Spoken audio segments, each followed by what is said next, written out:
రాజకీయాలలో ప్రశ్నలు వేయటం లేదా సమాధానాలు చెప్పటం అనేది ఒక నాయకుడి యొక్క నైతిక బాధ్యత. ఎప్పుడైతే ఆ ప్రశ్నలకు సమాధానం ఉండదో, ఎప్పుడైతే చేసిన ప్రామిసులన్నీ కూడా వాటిల్ని కంప్లీట్ చేయకుండా సుగాలి ప్రీతి లాంటి కేసులతో సహా వాటిల్ని దాటవేస్తారో, దానిని ప్రశ్నించిన వాళ్ళ దగ్గర వీళ్ళకి సమాధానం దొరకదో, ఎవరెవరైతే గలమెత్తి ప్రశ్నిస్తారో వాళ్ళకి సమాధానం చెప్పలేనప్పుడు ఈ ప్రభుత్వాలు చేసే మొట్టమొదటి పని ఆ గొంతుని నులిమేయటం.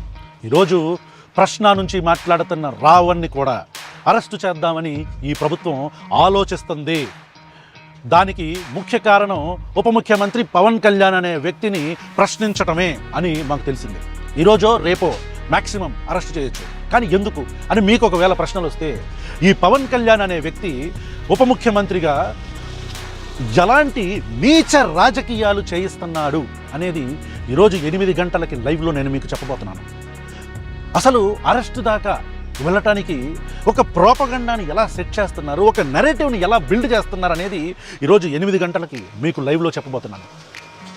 Don't miss the live.